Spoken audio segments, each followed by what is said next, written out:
No forcible displacement of Palestinians from Gaza. Not now, not after the war. No use of Gaza as a platform for terrorism or other violent attacks. No reoccupation of Gaza after the conflict ends. No attempt to blockade or besiege Gaza. No reduction in the territory of Gaza.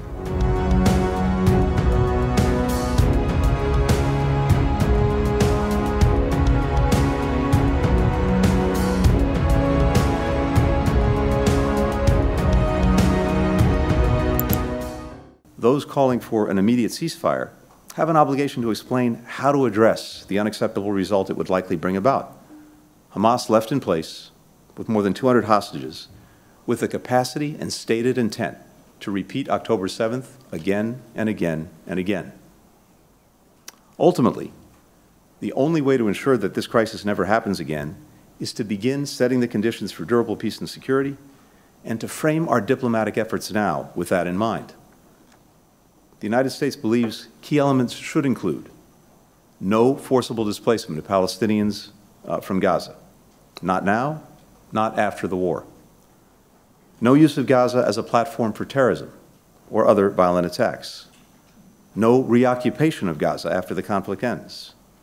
No attempt to blockade or besiege Gaza. No reduction in the territory of Gaza. We must also ensure no terrorist threats can emanate from the West Bank. We must also work on the affirmative elements to get to a sustained peace. These must include the Palestinian people's voices and aspirations at the center of post-crisis governance in Gaza. It must include Palestinian-led governance and Gaza unified with the West Bank under the Palestinian Authority. And it must include a sustained mechanism for reconstruction in Gaza and a pathway to Israelis and Palestinians living side by side in states of their own with equal measures of security, freedom, opportunity, and dignity. Even as we focus intensely on addressing these urgent challenges, we believe that the time is now to start the conversation about the future. Not tomorrow, not after the war, today. Because identifying the longer-term objectives and a pathway to get there will help shape our approach to addressing immediate needs. I think we've been very clear from day one that when it comes to post-conflict governance in Gaza, a few things are clear and necessary. One, Gaza cannot be continue to be run by Hamas. That simply invites a repetition of October 7th and Gaza used as a place from which to launch terrorist attacks. It's also clear that Israel cannot occupy Gaza.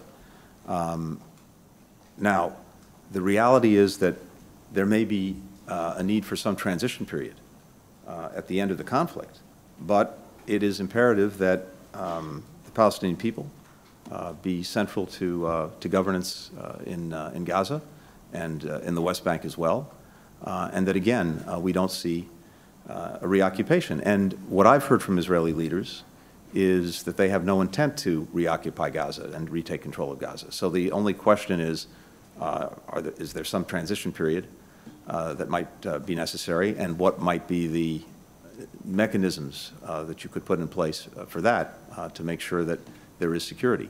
But we're very clear on no reoccupation, just as we're very clear on no displacement of the Palestinian population.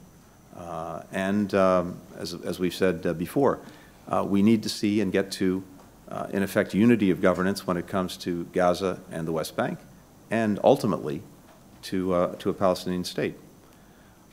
When it comes to the G7 statement, and particularly with regard to the question of ceasefire, actually we found real unity in the G7 on in this moment on that question. I think the communique very accurately reflects what we discussed and what G7 partners believe.